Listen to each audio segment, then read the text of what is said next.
that all of us have slightly coloured memories, and all of us have some probably different memories of certain instances.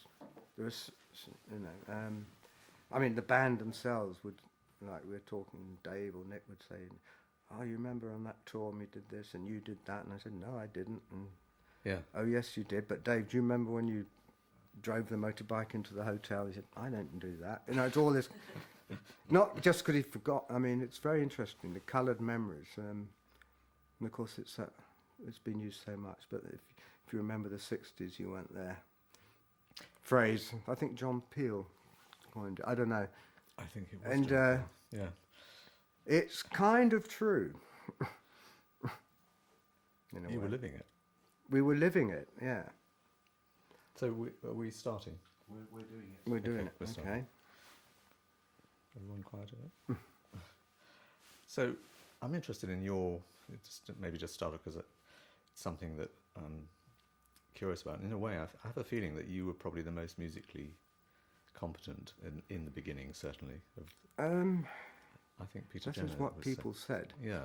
And so were you trained in how did it start? well, actually, as you know, I met Roger and Nick at architecture school, Regent Street Polytechnic. I mean, that's all history, but actually basically was thrown out after the first year because I wasn't studying. In fact, I was going off to the London College of Music, learning piano and composition. And then actually before that, I went to a private music school, which wasn't really great, but it was okay, called the Eric Gilder School of Music in Denmark Street, where I also learnt piano and composition.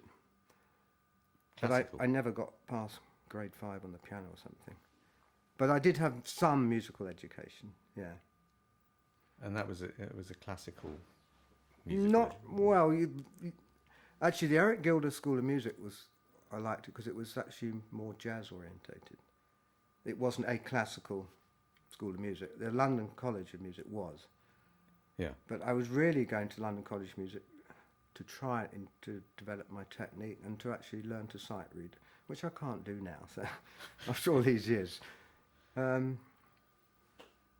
I mean, yeah, people say I was the most musical. I mean, it depends how you describe what musical is. But I mean, I have to say one of the memories, because we're talking about memories, was that when we finally went to Andrew King and Peter Jenner and said, "Look, this is just not working. Syd, what we want Syd to be another Brian Wilson, if you like. And we'll go out on the road without him." I don't know if it was Peter or Andrew, but they kind of persuaded me. They want to persuade me to actually, okay, you go off with Syd and the band will be you and Syd, which I didn't do, obviously. It was tempting because of his huge talent, but I knew that it would never work. Why? His madness, because of what had happened. And there was always hope that he would recover. But I think even in the right very soon afterwards, I think everyone realised, including, expert opinion, that he will not recover from what happened to him.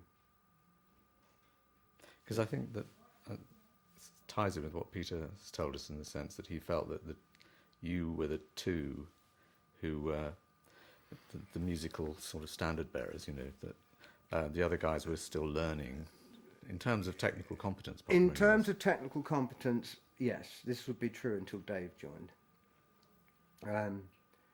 I would say that Roger was extremely important for all sorts of reasons, but he was still, he wasn't the world's best bass player. I'm not the world's best keyboard player, but there was a sense that, the musical input was probably coming from me and Syd. But there's lots of other things that go into making a record apart from the music. I mean, Oh, sure. Yeah. Can we just stop for a moment? Yeah. Is there some noise? Is it music coming downstairs? Back to college days. So suggests that if you were doing music in between your architectural stuff, that you were sort of thinking of that as maybe a profession. Oh yes. I mean, I wanted to do music. I mean, as a child, I didn't have much. I didn't really believe. I didn't know how I would do it and which way. But I mean, even when I was at school, I wanted to. I mean, I studied trumpet and I studied piano and things at school, and that's what I wanted to do. But I was clearly not advanced enough to go into the classical side of music at all. So that's why I went to architecture school, just because my careers master said, why don't you try architecture? But my heart wasn't into architecture, so it was perfect when we got together, obviously. What was it? But a lot of musicians came out of art schools and architecture schools in those days. Yeah, very. It was a big breeding ground for the music of then. What did you see as? What kind of band did you think of yourselves as? I mean,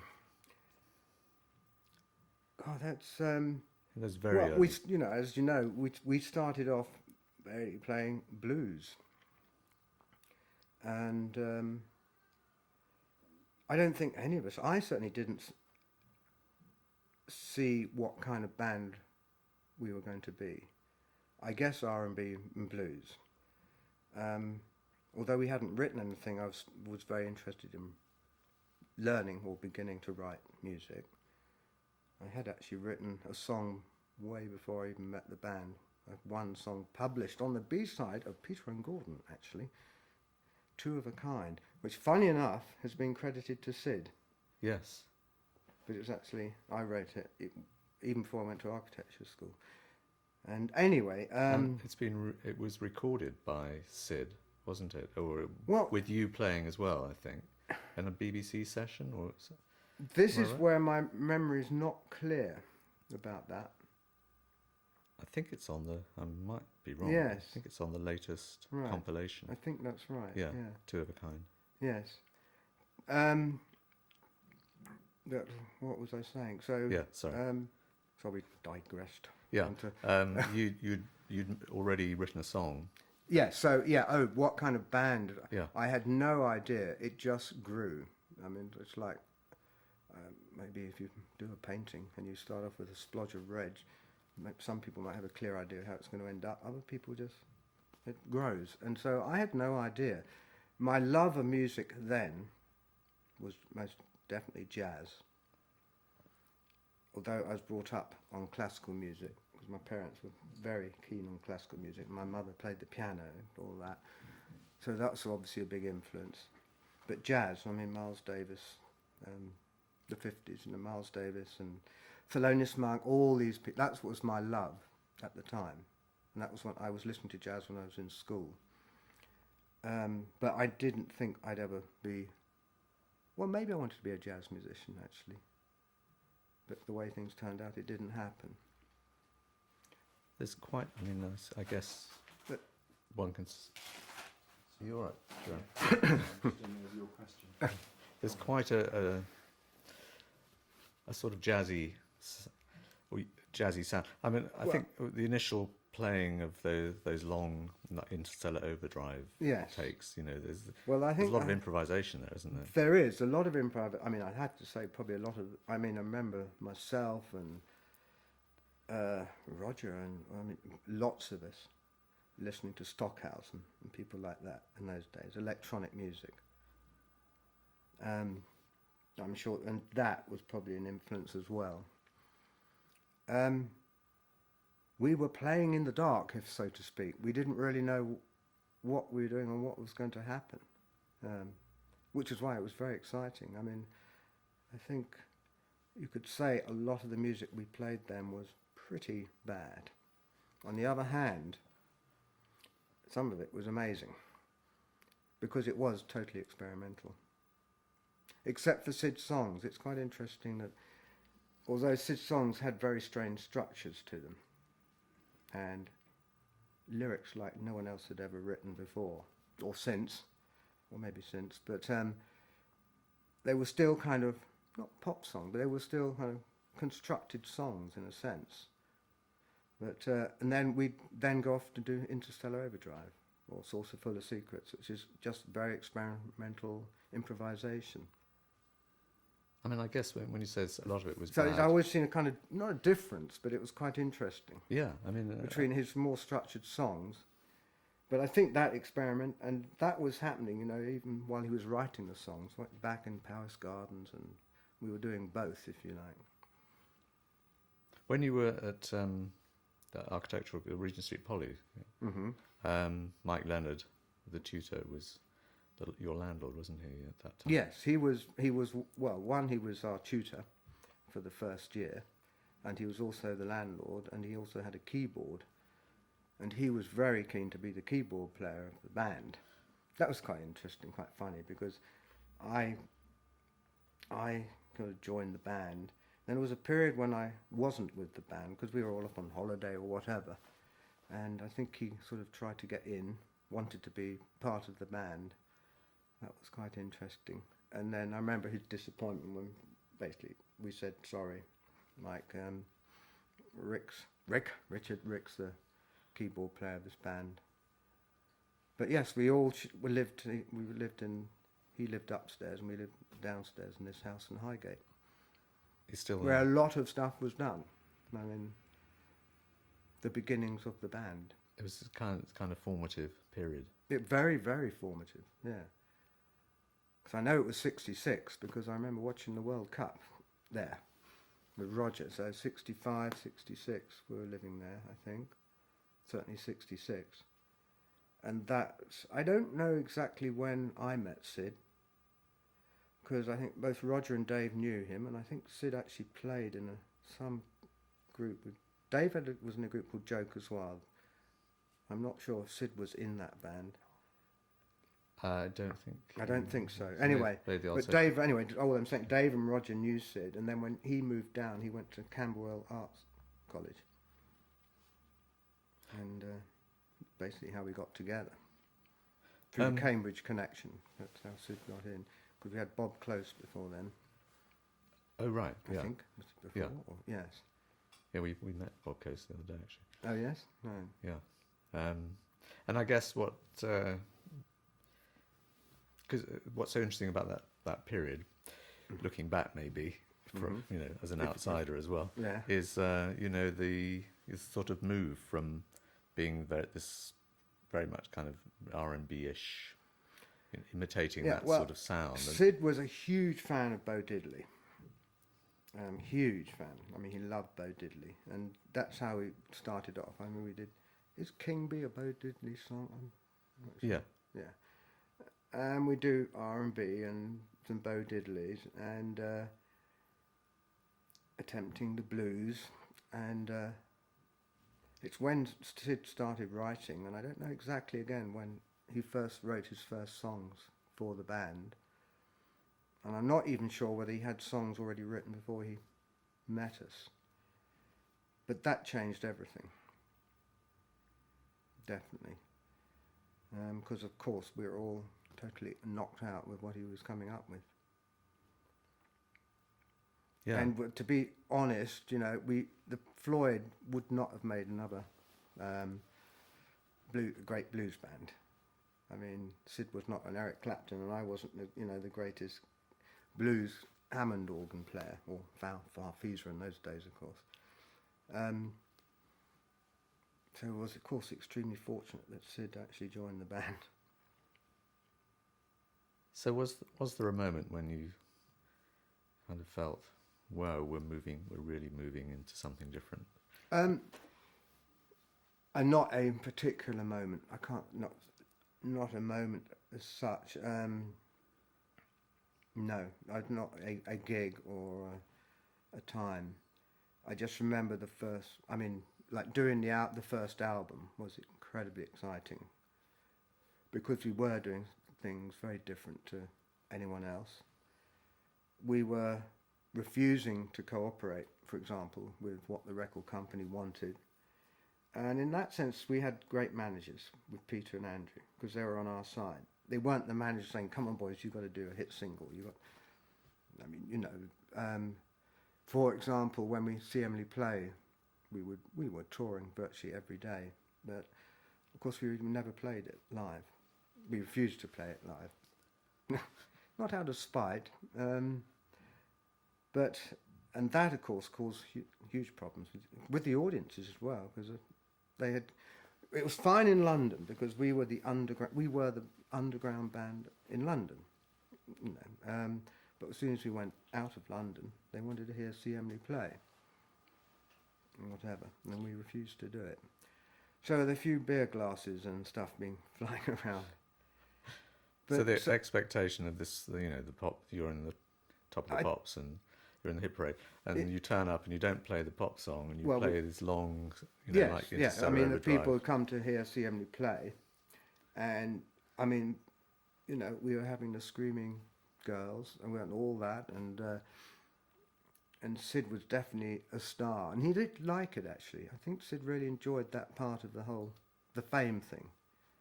And I think the rest were sort of more uncomfortable with it. I think Syd actually liked it. And but doing the first, well, it was, yes. I mean, there's times when we were playing, even at sort of private or at colleges, or even private parties, when we did our lengthy improvisations, and people were liking it. I guess that, yes, we all realised that we were onto something. But I'm trying to think of his name, Pete Murray.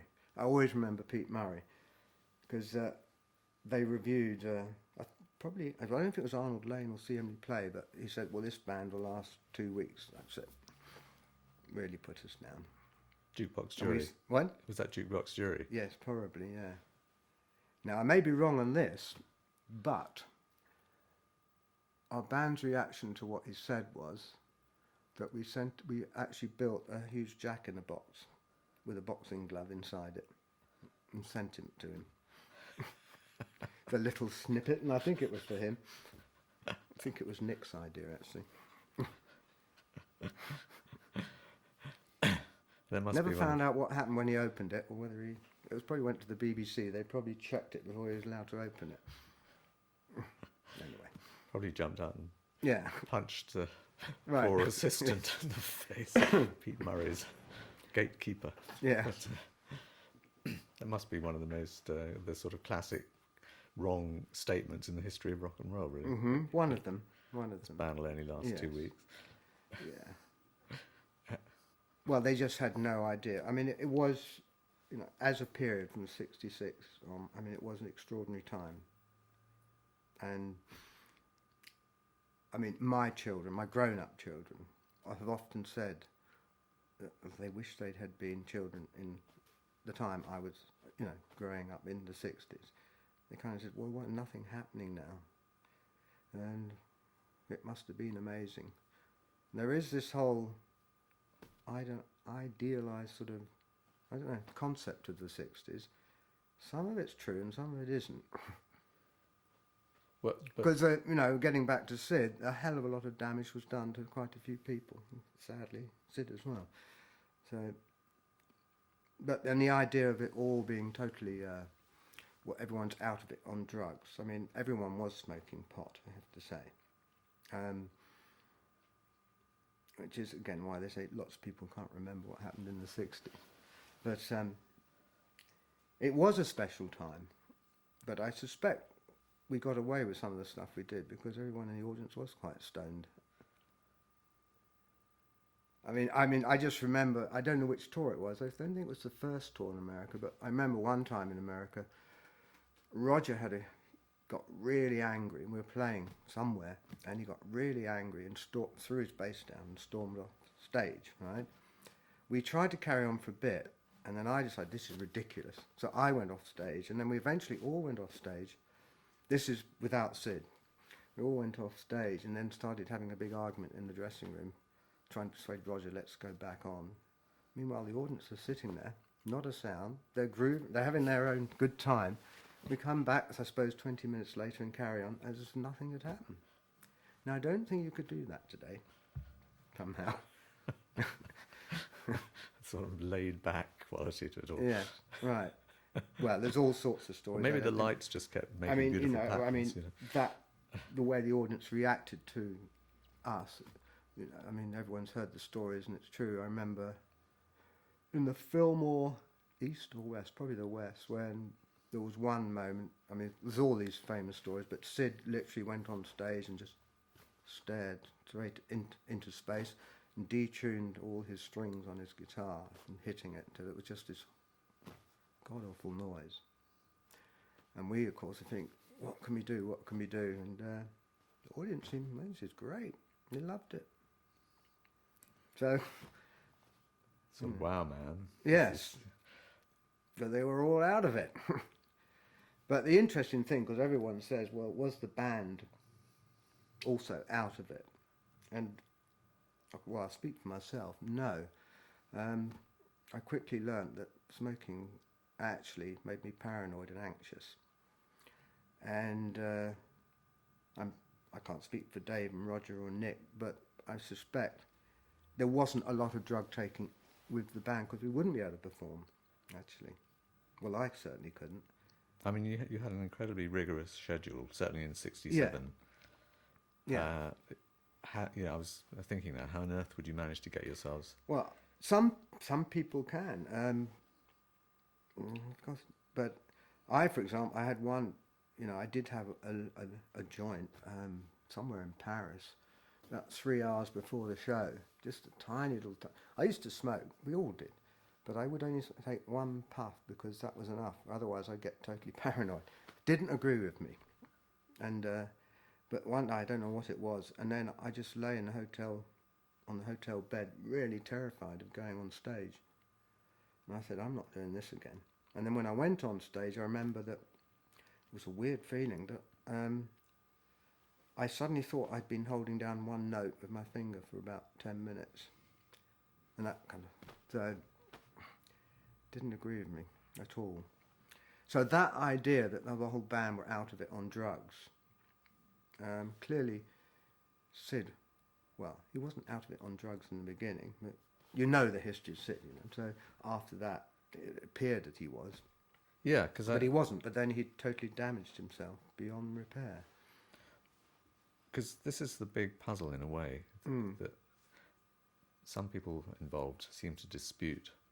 You know, was Syd an acid casualty? I mean, that's. Oh, I don't think there's, well, in my mind, absolutely 100%.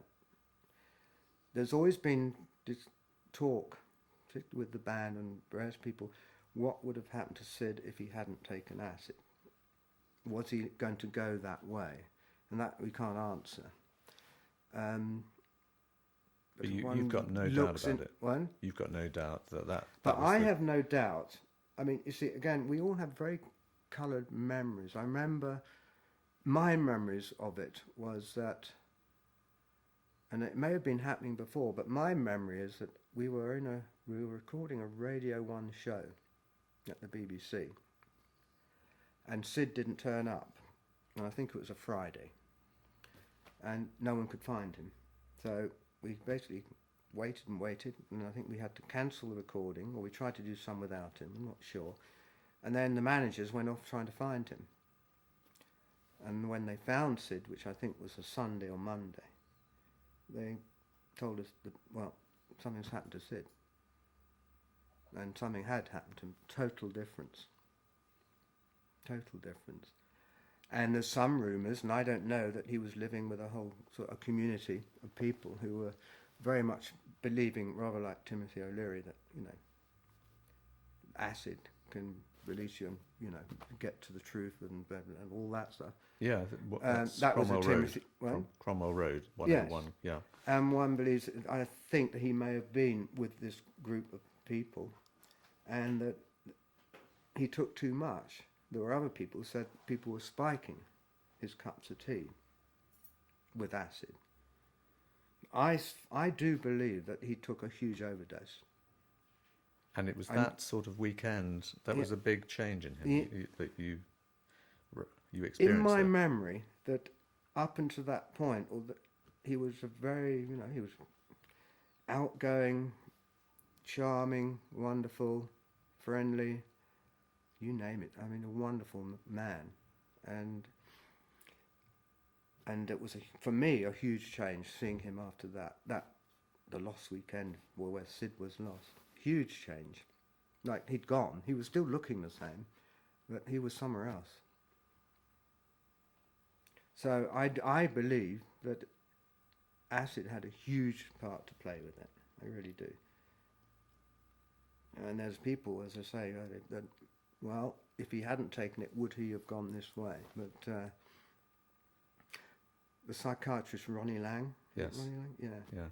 I believe, again, I believe that we managed to get him to see Syd, and his opinion was that it was hopeless. He had done so much damage, because acid, that's what it does to you. Too much acid would literally fry your brains. And I don't know many other people, but I've seen other people who have taken too much acid. It definitely does change the whole pattern in your brain. So yes, I personally do believe it was 99%, if you like, was the cause. And I guess that I'd be interested to know what Dave and Roger and Nick feel about that. Nick believes that too. I think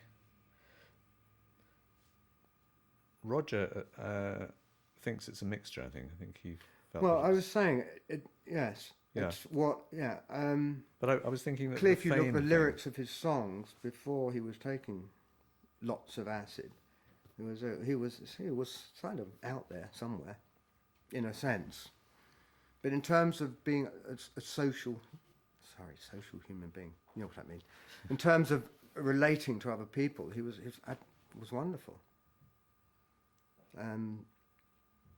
So yeah, that has always been a thing. Well, would it have happened even if he hadn't taken this acid?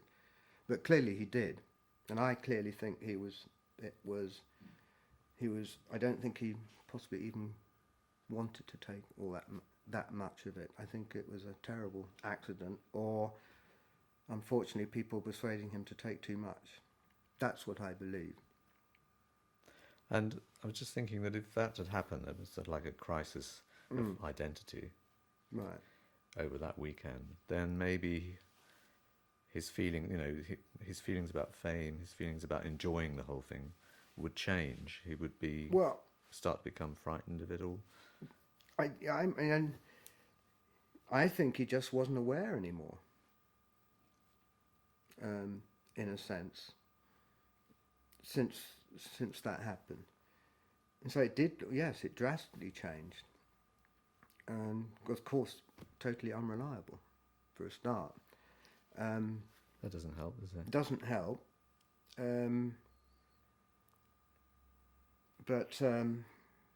Yeah, I mean, it's a hard one. I'm just saying, convinced acid did cause it, but maybe he could have gone that way anyway.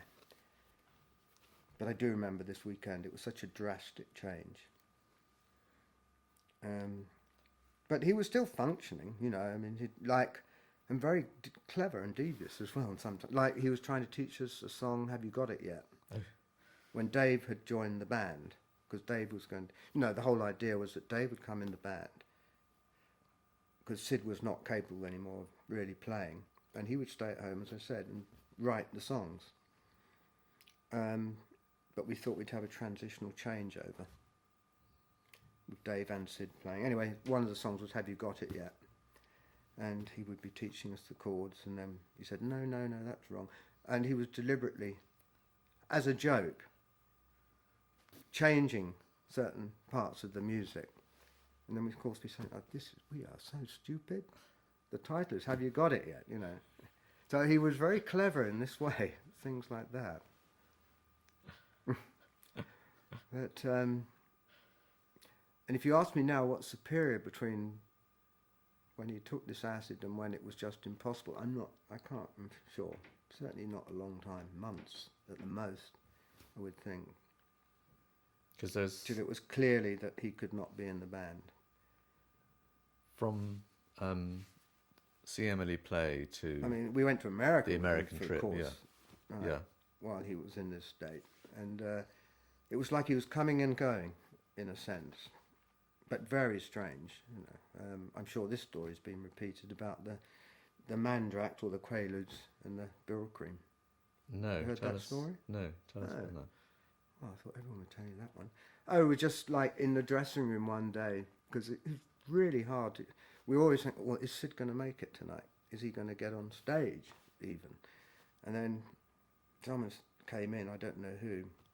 Don't know if it was any member of the band or... So you've got to come and see what Syd's doing. And he'd crushed up all these mandrax and mixed it up with brill cream, and then rubbed it in his hair, and then came on stage and it all started melting. So bizarre. I presume he just had no and- self-knowledge of that. But no. clearly he must have been, although it was very difficult, he must have been playing and sticking to some of the chord sequences and things. Because, Or you were but I covering say, up. it was such a mad time anyway, even without Syd in his condition. You know, we were just either recording, or we were travelling, or we were on stage. And that is why it is a kind of blur for me as well. So for me, these little memories will stick out of Syd, but a lot of it is a blur, quite honestly. There's talking about See Emily Play. Run out, actually. Sorry. I'm about to run out, John. Okay, let's cut. Just cut and change. Yeah. Carry on. Dot again. Yeah. So Yeah. we could just backtrack on that, because you were saying that you'd always hope that he would come out of it. Yes, because we're talking about the fact that he was it appeared to be coming in and out of it, like the Top of the Pops things, where the first one, obviously it worked okay, and he was very keen on it, and the second or third, yes, it was a disaster. And you didn't know, like, for example, is Syd going to perform, or is he just going to stand and stare in space and do nothing, or detune his guitar? We never knew. What did you do in those circumstances? I mean, it must have been agonising. We covered up for him as well as we could and played very weird music. Had to cover up his awful sounds, if you like, coming out of the guitar, and this obviously, and I just tried to play around it, as far as I remember, and so did all of us. And because of the time, I think, as I say, the audience kind of accepted it. Not always, but a lot of the time. They just couldn't believe what was happening on stage, basically. I think that was it. Because the audiences at the Fillmore were sort of brought up like the Grateful Dead, Big Brother, Janis Joplin, who were all basically performing quite well. And this weird psychedelic English band not playing anything they recognise goes on stage. Very strange.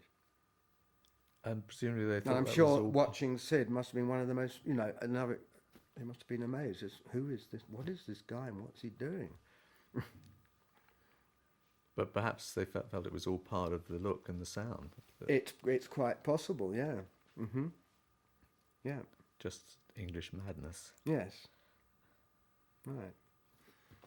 What was your own personal memory? Was it of like panicking and in the American tour, like wanting to get out, get home? No, I don't. I think a lot of it was it was really exciting. How old were we? 24, 25, going over to America and staying in. Well, I should say, staying in hotels. We all shared the same hotel. I mean, we're all sleeping in the same room in a hotel, a Chelsea hotel, for example. Actually, thinking about it, wasn't so nice staying in a hotel. But it was very exciting. And I think because my memories aren't so much of, oh God, this is terrible, there must have been a lot of times when Syd was performing okay. Actually. Yeah. So it was a mixture of good and terrible. But I couldn't tell you now, that gig he was together, and that gig he was hopeless. Do you remember the American TV, I think it was Pat Boone show, where Is that the one, the hamburger one? Oh, don't know. Tell us that story. What is it? Jack Good? What was the There was Dick Clark. And Dick Clark? That one. Oh, well, that was. We'd gone on to. Well, I'm pretty sure we were going to mime, or sing, or do Arnold Lane or See Emily Play, one of those, or both of them. And of course, I think he comes up and has a chat with you first, and then you often do your number, and that was pretty embarrassing because he wanted to speak to Syd because Syd was the lead singer. So he said, "Okay, well, Syd, what do you like about America?" And Syd just stared into space and didn't say anything. And we all go, "Oh God, come on, Syd, say something." And then he says, "Hamburgers." And then and the audience are complete. And then he says, "Oh, great, wonderful, Syd." And then the applause thing comes up. But then, of course, what happened was we then did the song, and Syd was obviously the lead singer, but he couldn't mime it. So we had to have a discussion, and then Roger did the miming for the song. So Roger was miming Syd's song. I think it may have been See Emily Play. So Roger had to mime Syd's part, if you like. But Syd was still standing there. But he was still standing there, yeah. How bizarre. I mean, It was bizarre. Yeah.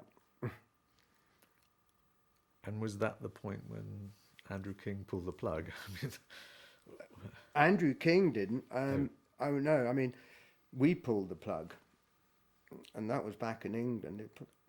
And you'd have to check. I don't know the dates, but I do remember that we just said that is enough. Is enough. We cannot do this. He's going to be Brian Wilson, and we'll go out without him. And Andrew King and Peter Jenner thought that was a terrible idea, and actually tried to persuade us not to do that. And that's when one of them tried to persuade me to go off with Syd.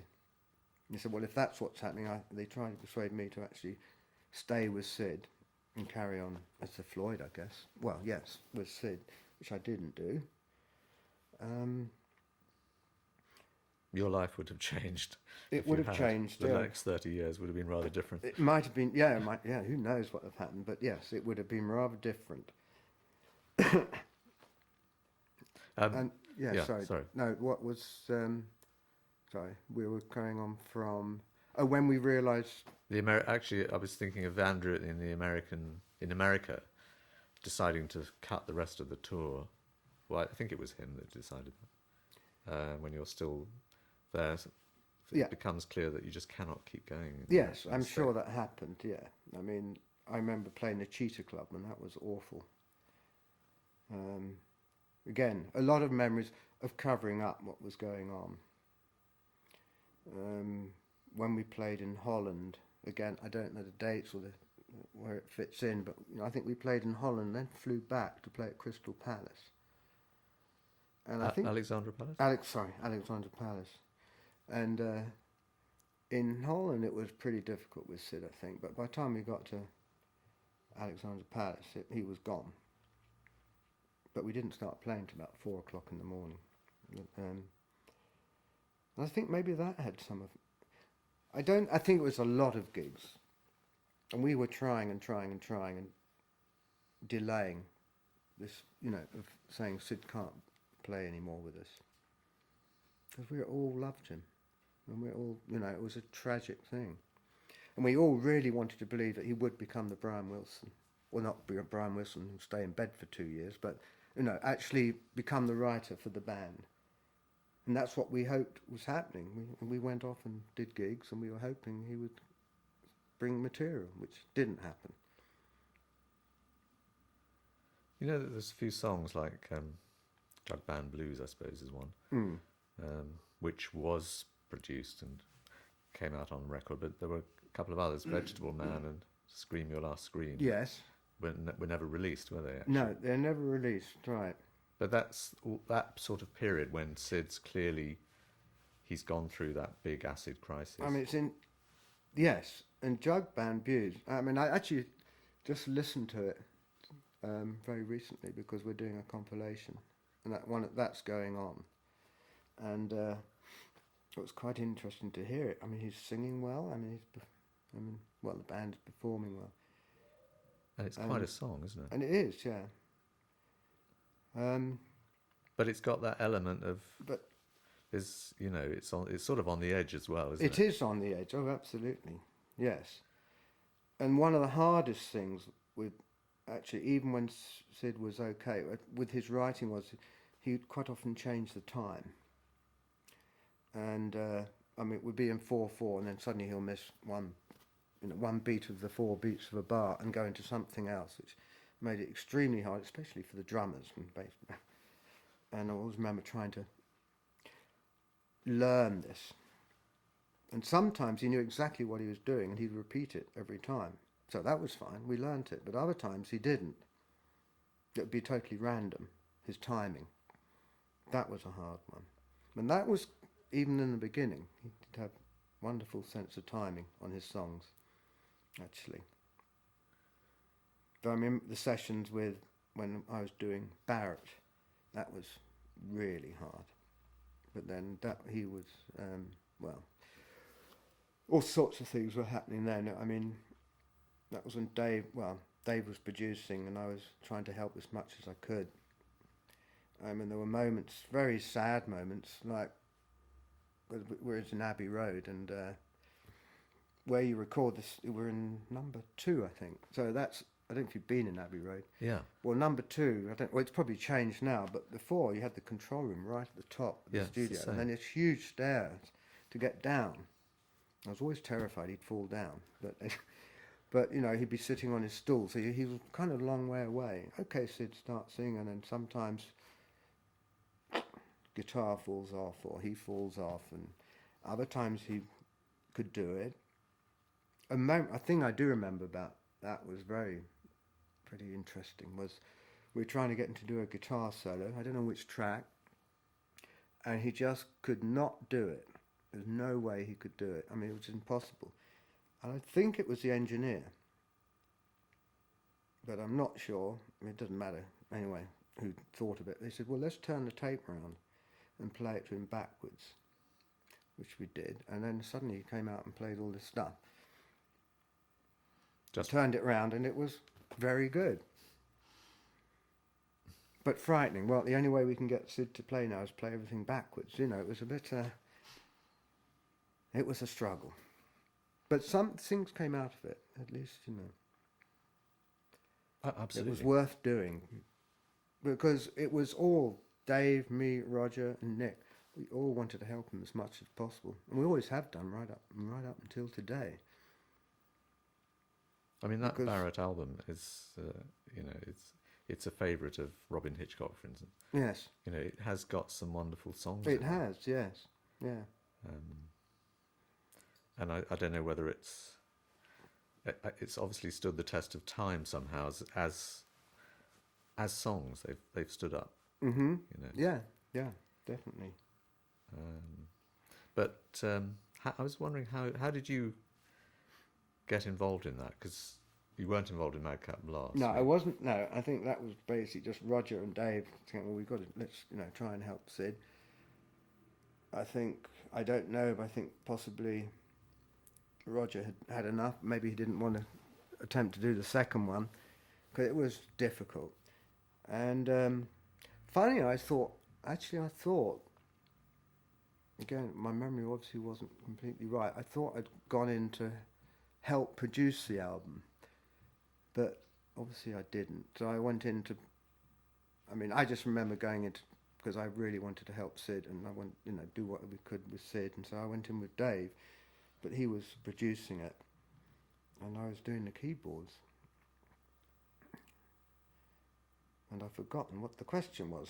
Oh, just how you got involved, which... Oh, how I got involved. And, but it was, in some ways it was easier, I suspect, because we were only going in for a couple of hours here or one day here and 2 days here, and then we were off on the road again. So when we had time, I think I couldn't have done it if it was, well, let's do a month's work with Syd. I couldn't have handled it, I don't think. But it was always, okay, oh, we got Syd today. Well, I wonder how he's going to be today. Is he going to turn up or whatever?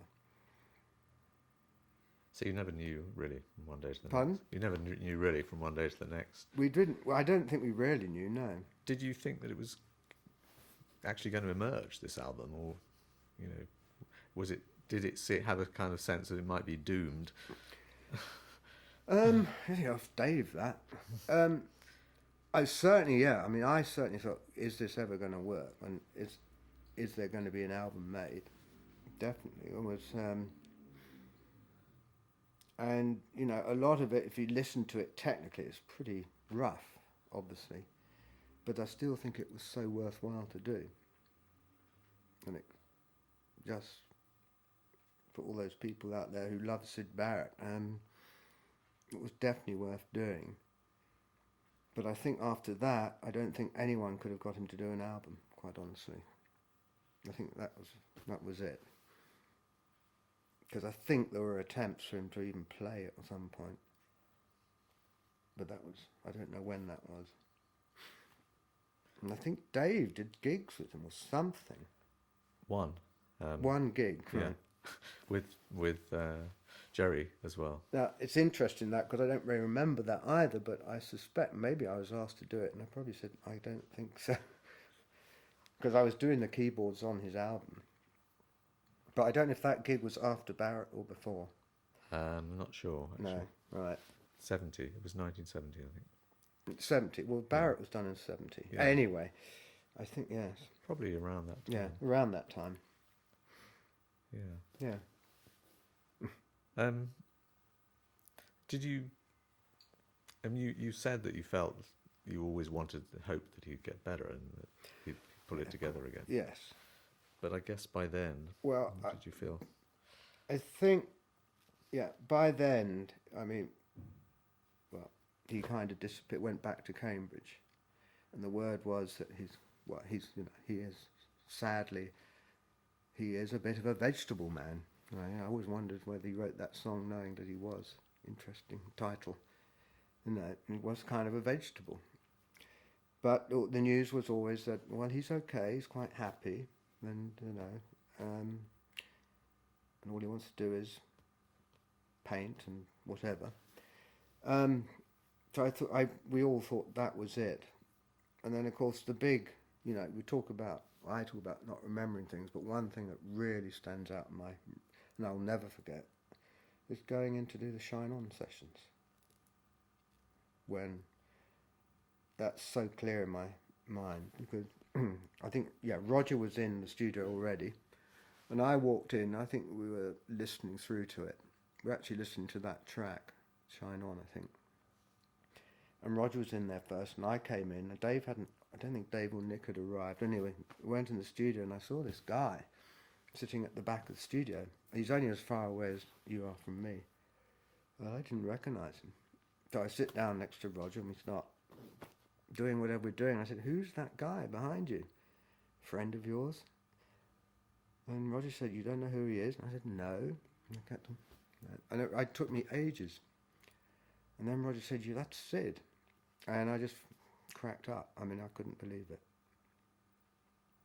Because by that time, he'd shaven all his hair off. He was about probably 17, 18 stone. I mean, his eyebrows, everything. And he was jumping up and down, brushing his teeth. I mean, it was awful. And Roger was in tears. I think we were both in tears. I mean, it was very shocking and very strange that he came when we're doing that session. Absolutely. Really, I think we're talking about 95, so 7 years of no contact, and then to walk in while we're actually doing that particular track. I don't know, coincidence, karma, fate, who knows, but it was very, very, very powerful. And of course he stood up and said, "When shall I put the guitar on?" So that was pretty hard for all of us to take, I think. And then he went out of our lives again. And we tried to have conversation with him, but it was very hard. Very, very hard. God. Yeah. That must have been It was. like It was awful. I mean, that was the physical change was what shook me. I think because that he was on lots of drugs and cortisone or something. That yeah, I'm sure the drugs make. And I think that's what had done it. Yeah, but the fact that you're making this record that's, you know, I don't know whether you would consider it all about Syd, but it certainly had a lot of Syd references. Oh, the actual. There is. I mean, well, it's Roger because he wrote the lyrics, but you know, obviously, "Shine on You Crazy Diamond." It is about Syd, and even some of the stuff in the wall, in a sense, is about Syd. You know, and "Wish You Were Here." I mean, yes. I mean, it wasn't as such an album dedicated to Syd Barrett because it would have said it, but it certainly was. It was a big it influenced, well, Syd's condition obviously influenced, or what Roger wanted to write about, try and express it, obviously, lyrically. And I think it's our best album, personally. I love it. Yeah, I think a lot of people would agree with you, actually. Yeah. Why do you love it? I love it lyrically, but I also love it just musically.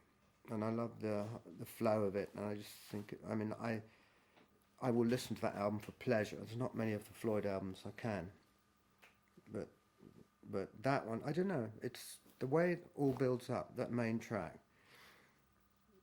from the wine glasses to the saxophone to then the quiet bit, the little bit of guitar and all that, and then into this really interesting sequence of chords for the song, and I just think it's a great piece. We had Dave picked up his guitar during the interview and started musing about how he'd got the sound and started to play that opening section. Oh, really? Which was very nice, yeah. So, I mean, it's such a great, you know, the emotion coming in with the music before the words. Yes. Quite a long. It is, yeah. And pretty unusual for I mean, even at that time, you know, Yeah, there are two moments. It's quite interesting that there's two things in terms of what has developed from a very simple thing. One was Dave's guitar, and the other one actually was the very simple ping on the piano note, which developed into echoes, which, though I think lyrically for me is a little bit not so great, I still love that piece as well. I think it's a great example of Floyd echoes as well. Both of those came from very simple ideas. Quite interesting. And that was in the days when the band were working well together. Actually, it's interesting you say that because Roger referred to it as "Wish You Were Here" as he said something like it was as much about a sense of bereavement for Syd, but also he was starting to realise that the band wasn't going to stay together.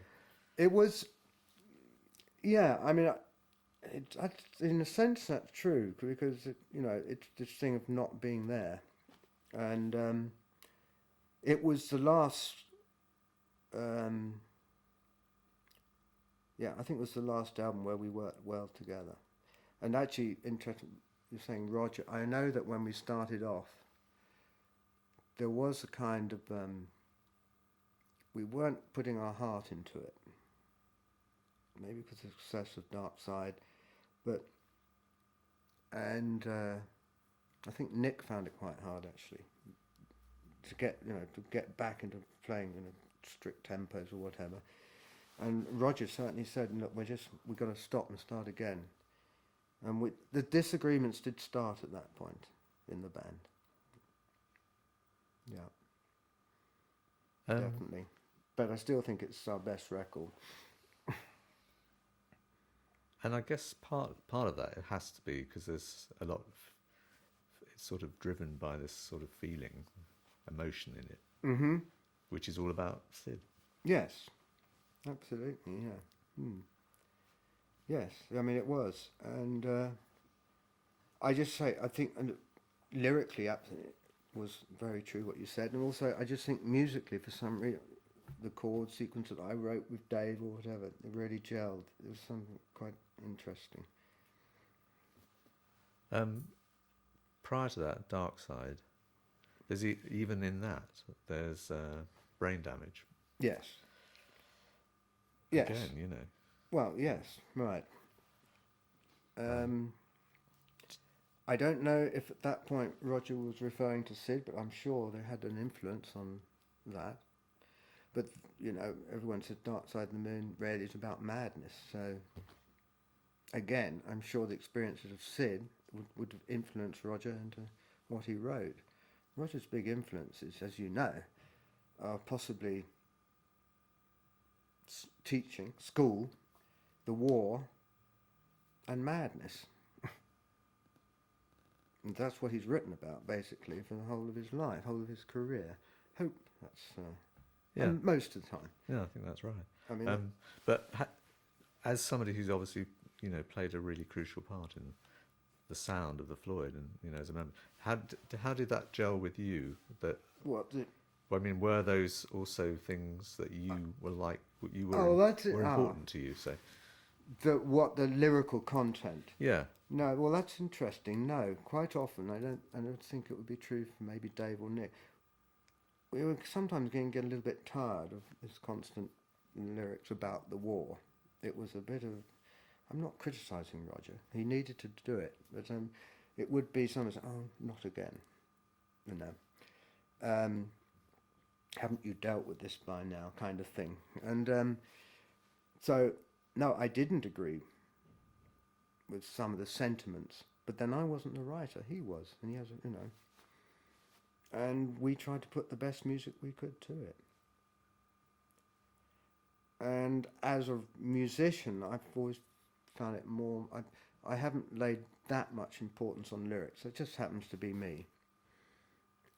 If you ask me to sing all the old songs, even now, not our songs, but Bob Dylan's, I probably won't be able to tell you the lyrics, but I'll be able to do the melodies. That's just me. But... it's just so I could tend to listen to lyrics, but not actually really listen to what they're saying. I listen to lyrics as part of the music.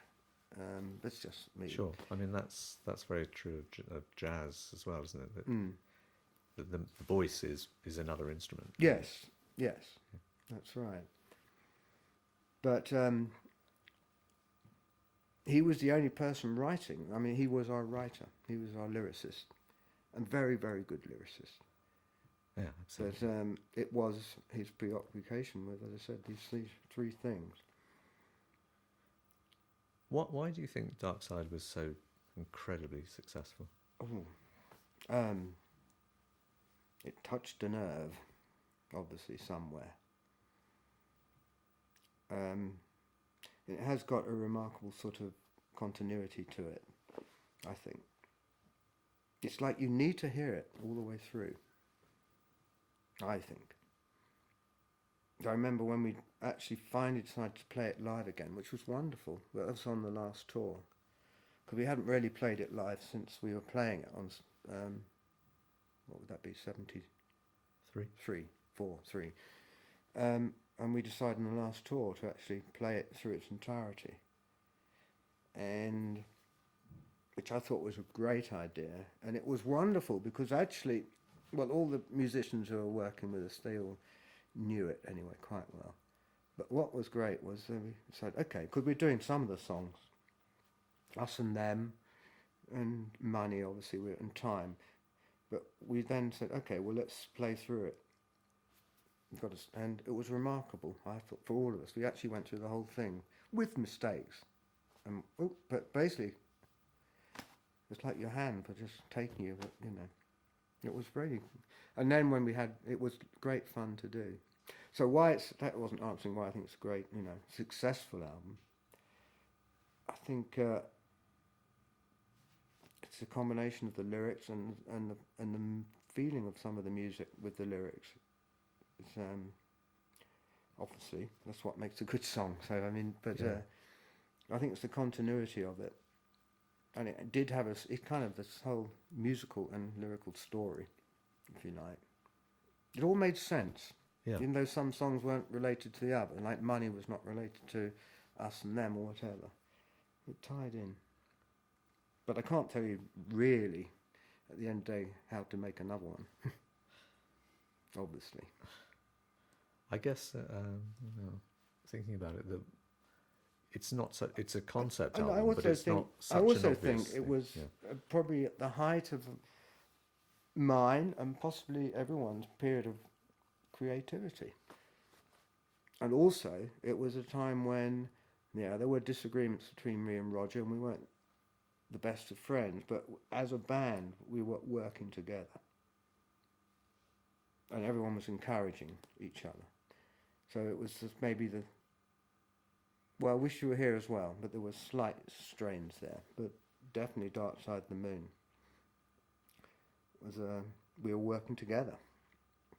And I've always believed that's the best Floyd music has come from that, actually.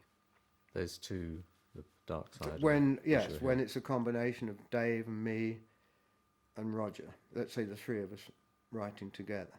Obviously there's individual songs which I didn't write or Dave didn't write, but basically just being in the studio playing together. And Roger saying, okay, that's great, it's a chord sequence. Okay, I'm going to try and write some words to that and go to another, and come back. And that was a good time. Yeah. And it's hard to get that going again. Sure. Yeah. But I'm also thinking about the Wall. Is a much more, it's a concept. I mean, it's a massive sort of hugely ambitious concept. Right. Whereas the Dark Side and Wish You Were Here, much more subtle in a way. Yeah, though it's very different. Yeah, but we're getting off Syd, aren't we? Yeah, we are. Yeah. Going no, back, it's okay. But in terms of the influence of Syd on the subject matter, I guess that's where. Oh yes, it all started off. Yeah, yeah, and that's yes, and clearly Wish You Were Here was an influence from his condition or whatever how you want to describe it, for Roger to write. But I think Roger's right as well, that when he told you that he felt that the band were, in a sense, not all together as well at that point, which probably influenced him to write as well what he wrote. Yeah. As well. Yeah. So it's two layers. It's two layers, yes. Wish You Were Here. The sense of missing Syd. I was wondering about when he first left the band and David came in. Did you really miss him at that point as a songwriter, and was it really difficult to change? Missed him as a person, of course. We all still desperately miss him, because my memory here in my head of Syd is what he was like before he went crazy. I haven't seen him grow up since he was 24 years old, so my memories of Syd are very warm, if you like, of how he was before. Of course, with the huge sadness of what happened, except for that one moment in when we were doing that session we talked about, when I saw him. Wish You Were Here. But in a sense, it was, in some ways, a huge relief to have Dave in the band, because we could now, didn't have the fear of what's going to happen next or whatever. And we then started trying to learn to write. I mean, Roger and me and Dave were, becoming songwriters, if you like. And I have to say, in the beginning, not great songs at all. I mean, I look at some of the songs I wrote, some I'm rather embarrassed about. Lyrically, definitely. But I learnt actually I wasn't a good lyricist anyway. But I think because we didn't have Syd, what the band said, well, what do we do now? I think our answer was we did these lengthy improvisations. Which was something you'd started with Syd. Which we started with Syd because, like Interstellar Overdrive, really was probably his riff that he had, and played it, and where do we go from here? And I'm sure that's when I started doing my improvisation or whatever on the keyboards with him possibly following me. No, but I just thought of one other thing, because we're talking about when we knew we couldn't work together, because it was quite interesting, is that at some point I didn't have anywhere to live. I don't, obviously. Anyway, Andrew King's father had a flat up in Richmond Hill, right opposite where Jagger has his house now, I think, or next door, something. Anyway, and so I lived there with Syd, and for probably only a few weeks, and I think they thought it would be nice if I could be with Syd and try and get him to write, and encourage him to write. But we were going on the road constantly. I mean, literally every day, every afternoon, we were off on the road, up and down the motorway or whatever. And I had to, and Syd was meant to stay at home and write. So I couldn't tell him where I was going. I'd say, I'm just going out to get some cigarettes, Syd. In fact, be going off to do a gig. Because if I said I was going to gig, he'd say, I'm coming. You know. So that was quite hard.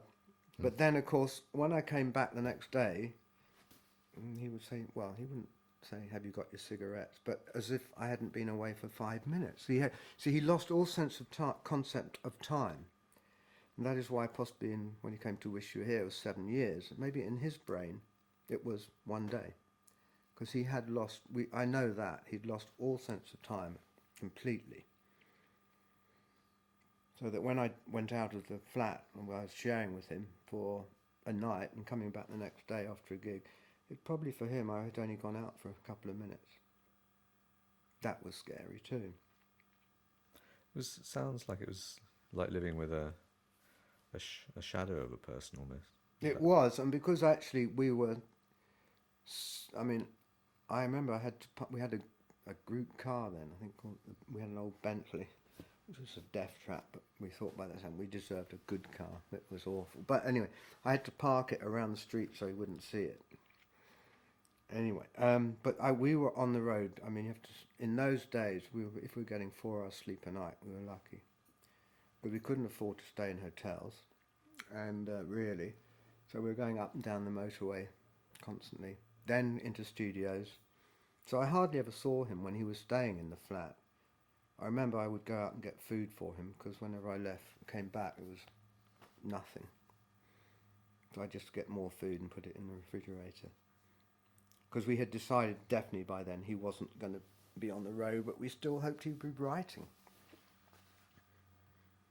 And it just didn't happen. And it didn't happen, no. No. Very sad. I mean, the whole story is such a sad story. And I just hope, wherever he is in his space, I just hope he's happy, and that's what I've been told, that he is most of the time happy. And that financially he's okay as well, which is important. I mean, obviously he wasn't, we would all of us do something. But for his needs, from what I understand, I mean, no one asked us for anything. You know, the royalties have come through. And this new album will bring him more. I mean, he doesn't need a lot. I just think it's so sad, because he was a great artist too. A potential artist, and I hear he paints and then he burns them, which is a real shame, because I'd love to see some of the art that he's doing, or was doing. Did you keep any of his old pictures? I haven't got any, no.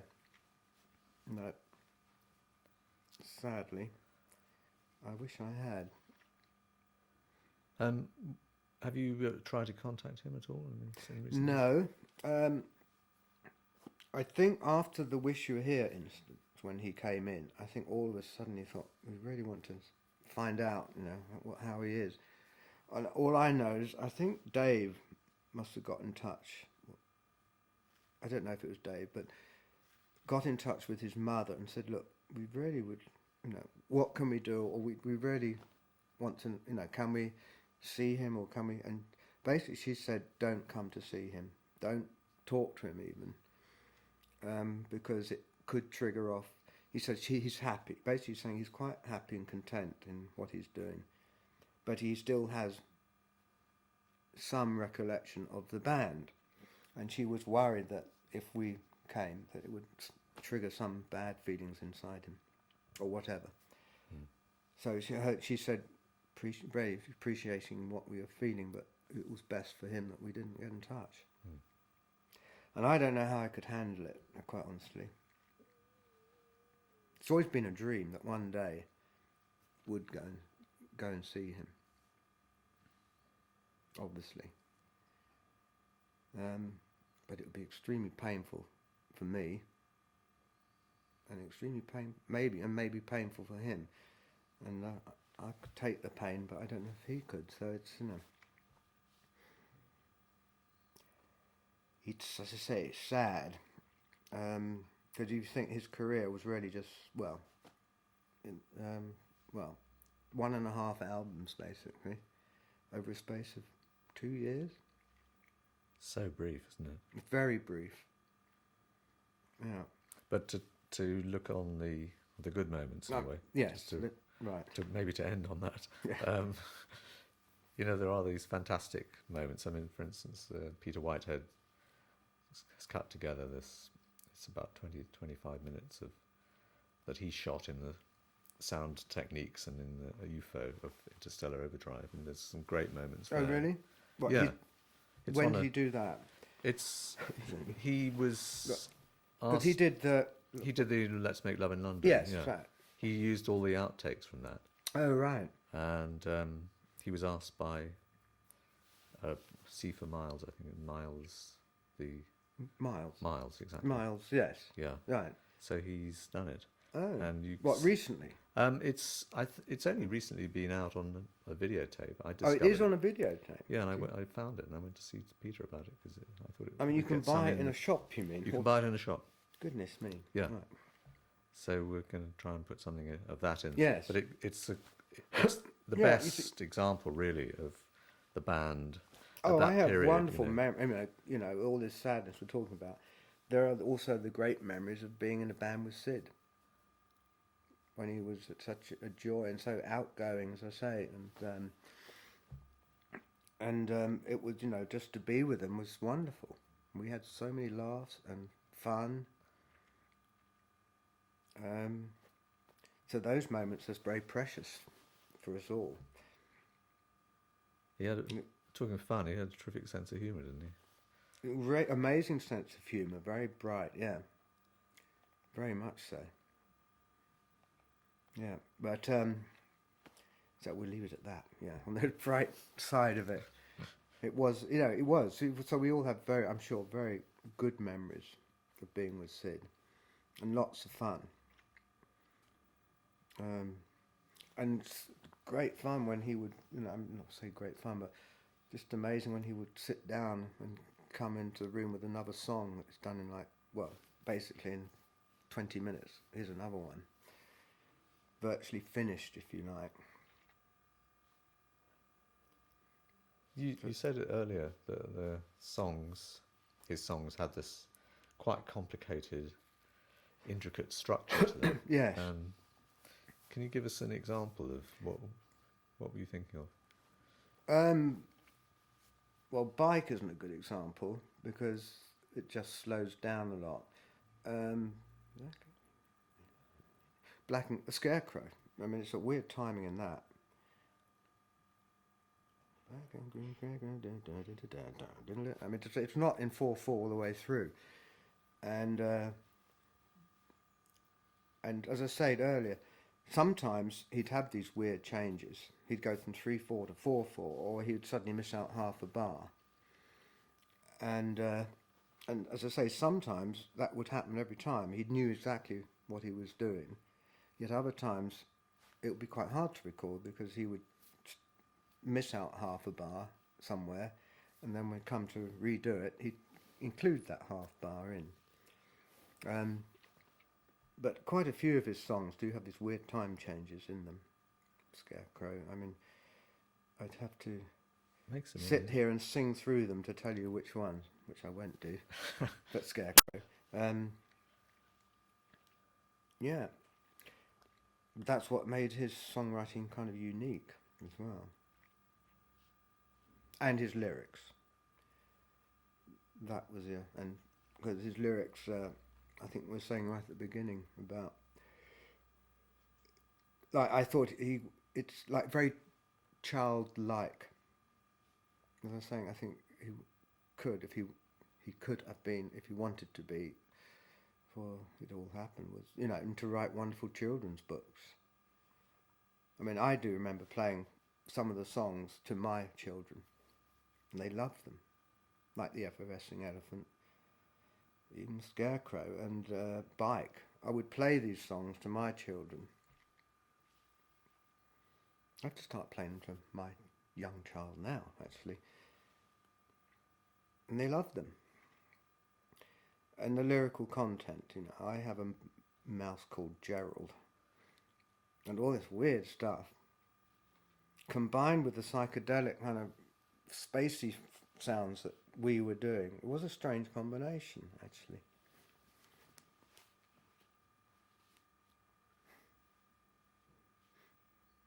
I think just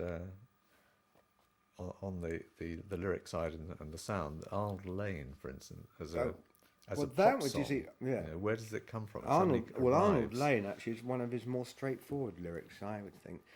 The amazing thing about Arnold Lane was it was banned because it was a song about a man stealing women's underwear off a washing line, which is based on a true story. But can you imagine that would be banned back then? And now, what are they showing on television or listening to it? It's incredible, actually. But again, yes, what a great lyric. I mean, no one would ever dream of writing something like that. Arnold Lane had a strange hobby, collecting clothes. I mean, people didn't write pop songs people did not write songs like that, and then come up with this rather strange chord sequence as well.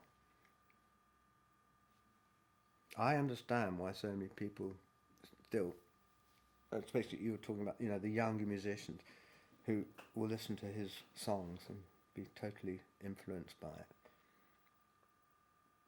Because we lived it and we did it and we were there, but for them it's a whole different world. And it's been pretty amazing. I played the bootleg version of Vegetable Man. I think Peter Jenner released it surreptitiously. It's extraordinary, like a punk. Yes. Beginnings of punk. You know, he's rattling out this. Yes, I know. I mean, I haven't heard it. Probably was recording it, but and Scream My Last Screams. Yeah, in some punk. I mean, like 10 years before punk, or whatever. Yes. 8 years before punk. Yeah, right. Something about him, obviously, that he was musically just an original to be able to do that. Well, that was when it gets this whole point about, was it the acid that did it, or was it going to happen anyway? I told you that I think acid had a huge part to play in it. But then if you look at his lyrics, one has to say, where was he anyway when he was writing this stuff?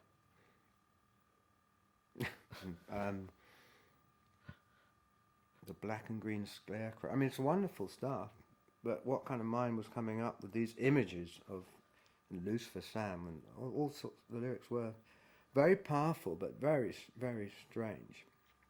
And I think they came flowing out of him. I don't think he sat there and religiously, tried to work. I think he just, a lot of the time, just came out so quickly. So his mind was somewhere else, a different part of the planet to most people's. But and also just on the songs, you as a keyboard player, clearly you responded with great enthusiasm. I was thinking of Jug Band Blues, for instance. It's a fantastic keyboard sound in there. It's almost like it inspired you in a way. Salvation Army one bit, are you? Oh, the Salvation Army was in there too, weren't they? Yeah. Yes, we got the I think it was Syd's idea. I think he'd seen a Salvation Army playing in the streets and said, "I want them." Got them in, And of course, it was the thing, you know, well, what do we do now? He said, well, do anything, just play whatever you like. It's actually, I would say, what young bands are now listening to. Not really so much Dark Side of the Moon or Wish You Were Here or The Wall. It's actually that early work with Syd a lot.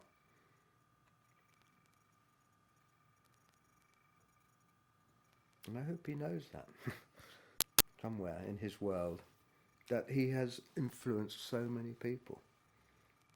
And he's inspired so many people. I just hope he knows that, actually. That's a good point to end, actually, isn't it? Yeah. Yeah.